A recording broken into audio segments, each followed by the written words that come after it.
KaraokeBooks. A Connecticut Yankee in King Arthur's Court. Written by Mark Twain. Audiobook. Chapter 16. Morgan Le Fay. If knights errant were to be believed, not all castles were desirable places to seek hospitality in. As a matter of fact, knights errant were not persons to be believed. That is, measured by modern standards of veracity. Yet, measured by the standards of their own time, and scaled accordingly, you got the truth. It was very simple. You discounted a statement 97%, the rest was fact. Now, after making this allowance, the truth remained that if I could find out something about a castle before ringing the doorbell, I mean hailing the warders, it was the sensible thing to do. So I was pleased when I saw in the distance a horseman making the bottom turn of the road that wound down from this castle. As we approached each other, I saw that he wore a plumed helmet, and seemed to be otherwise clothed in steel, but bore a curious addition also, a stiff square garment like a herald's tabard. However, I had to smile at my own forgetfulness when I got nearer and read this sign on his tabard. Persimmon's soap, all the prime donna use it. That was a little idea of my own, and had several wholesome purposes in view toward the civilizing and uplifting of this nation. In the first place, it was a furtive, underhand blow at this nonsense of knight-errantry, though nobody suspected that but me. I had started a number of these people out, the bravest knights I could get, each sandwiched between bulletin boards bearing one device or another, and I judged that by and by when they got to be numerous enough they would begin to look ridiculous. And then, even the steel-clad ass that hadn't any board would himself begin to look ridiculous because he was out of the fashion. Secondly, these missionaries would gradually, and without creating suspicion or exciting alarm, introduce a rudimentary cleanliness among the nobility, and from them it would work down to the people, if the priests could be kept quiet. This would undermine the church. I mean, would be a step toward that. Next, education, next, freedom, and then she would begin to crumble.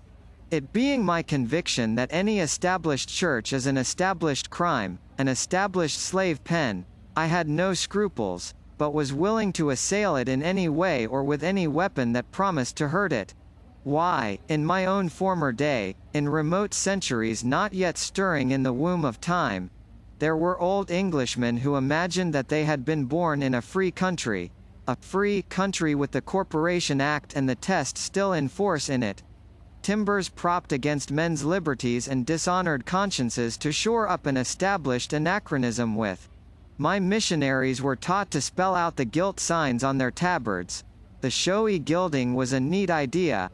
I could have got the king to wear a bulletin board for the sake of that barbaric splendor. They were to spell out these signs and then explain to the lords and ladies what soap was. And if the lords and ladies were afraid of it, get them to try it on a dog. The missionary's next move was to get the family together and try it on himself. He was to stop at no experiment, however desperate, that could convince the nobility that soap was harmless. If any final doubt remained, he must catch a hermit. The woods were full of them. Saints they called themselves, and saints they were believed to be. They were unspeakably holy, and worked miracles, and everybody stood in awe of them. If a hermit could survive a wash, and that failed to convince a duke, give him up, let him alone. Whenever my missionaries overcame a knight-errant on the road they washed him, and when he got well they swore him to go and get a bulletin board and disseminate soap and civilization the rest of his days. As a consequence, the workers in the field were increasing by degrees, and the reform was steadily spreading. My soap factory felt the strain early. At first I had only 2 hands, but before I had left home I was already employing 15, and running night and day, and the atmospheric result was getting so pronounced that the king went sort of fainting and gasping around and said he did not believe he could stand it much longer, and Sir Launcelot got so that he did hardly anything but walk up and down the roof and swear, although I told him it was worse up there than anywhere else, but he said he wanted plenty of air, and he was always complaining that a palace was no place for a soap factory anyway, and said if a man was to start one in his house he would be damned if he wouldn't strangle him. There were ladies present, too, but much these people ever cared for that. They would swear before children, if the wind was their way when the factory was going.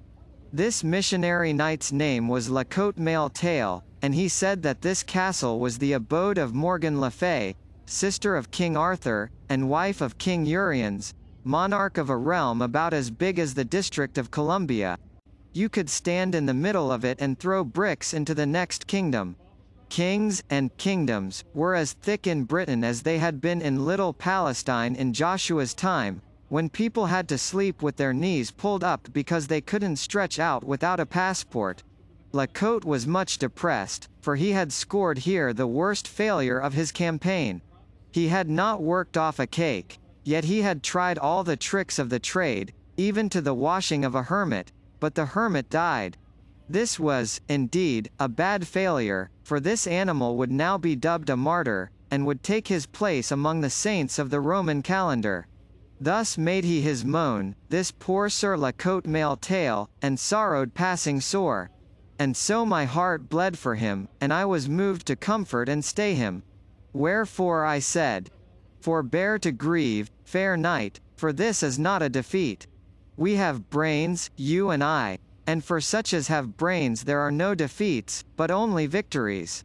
Observe how we will turn this seeming disaster into an advertisement for our soap, and the biggest one, to draw, that was ever thought of. An advertisement that will transform that Mount Washington defeat into a Matterhorn victory.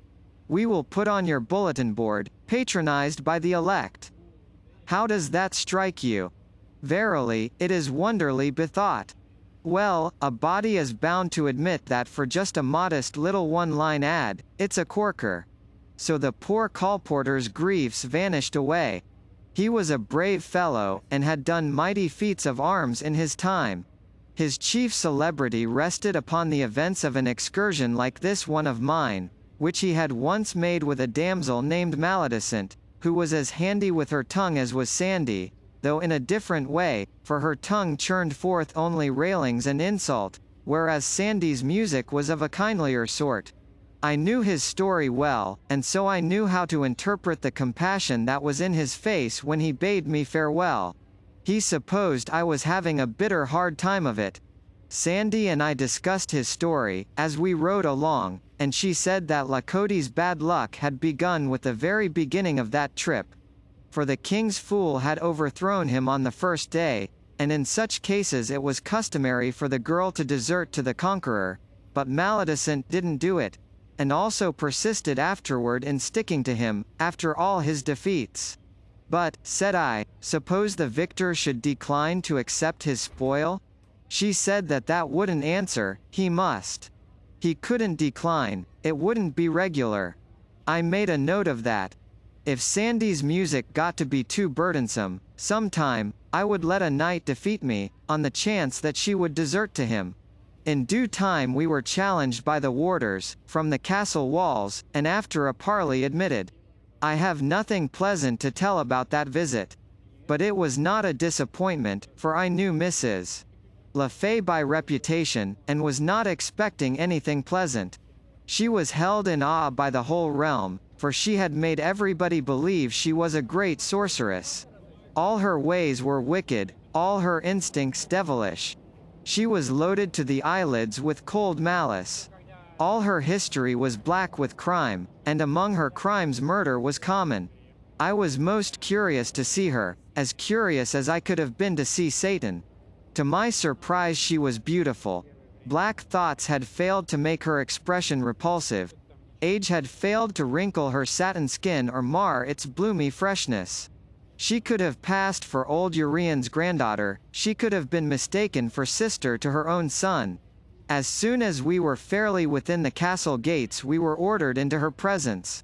King Uriens was there, a kind-faced old man with a subdued look, and also the son, Sir Uwaine le Blanchemains, in whom I was, of course, interested on account of the tradition that he had once done battle with 30 knights, and also on account of his trip with Sir Gawain and Sir Marhaus, which Sandy had been aging me with.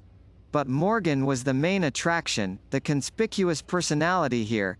She was head chief of this household, that was plain. She caused us to be seated, and then she began, with all manner of pretty graces and graciousnesses, to ask me questions.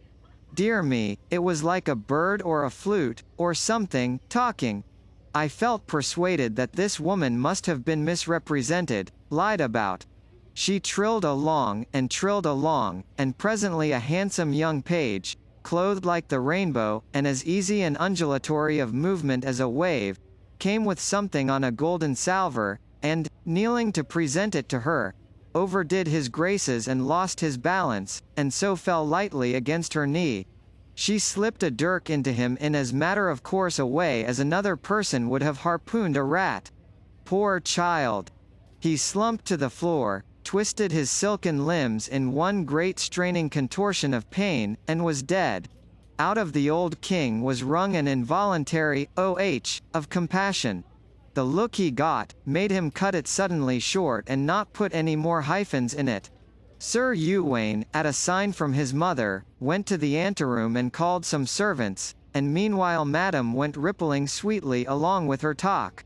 I saw that she was a good housekeeper, for while she talked she kept a corner of her eye on the servants to see that they made no box in handling the body and getting it out. When they came with fresh clean towels, she sent back for the other kind, and when they had finished wiping the floor and were going, she indicated a crimson fleck the size of a tear which their duller eyes had overlooked. It was plain to me that la Cote Male Tail had failed to see the mistress of the house. Often, how louder and clearer than any tongue, does dumb circumstantial evidence speak. Morgan Le Fay rippled along as musically as ever. Marvelous woman! And what a glance she had! When it fell in reproof upon those servants, they shrunk and quailed as timid people do when the lightning flashes out of a cloud. I could have got the habit myself. It was the same with that poor old Brer Uriens. He was always on the ragged edge of apprehension. She could not even turn toward him but he winced. In the midst of the talk I let drop a complimentary word about King Arthur, forgetting for the moment how this woman hated her brother. That one little compliment was enough. She clouded up like storm, she called for her guards, and said, "Hail me these varlets to the dungeons." That struck cold on my ears, for her dungeons had a reputation. Nothing occurred to me to say, or do. But not so with Sandy. As the guard laid a hand upon me, she piped up with the tranquillest confidence, and said, "God's wounds, dost thou covet destruction, thou maniac? It is the boss." Now what a happy idea that was! And so simple, yet it would never have occurred to me. I was born modest, not all over, but in spots, and this was one of the spots. The effect upon Madame was electrical. It cleared her countenance and brought back her smiles and all her persuasive graces and blandishments, but nevertheless she was not able to entirely cover up with them the fact that she was in a ghastly fright. She said, "La, but do list to thine handmaid," as if one gifted with powers like to mine might say the thing which I have said unto one who has vanquished Merlin, and not be jesting. By mine enchantments I foresaw your coming, and by them I knew you when you entered here. I did but play this little jest with hope to surprise you into some display of your art, as not doubting you would blast the guards with occult fires, consuming them to ashes on the spot, a marvel much beyond mine own ability, yet one which I have long been childishly curious to see. The guards were less curious, and got out as soon as they got permission.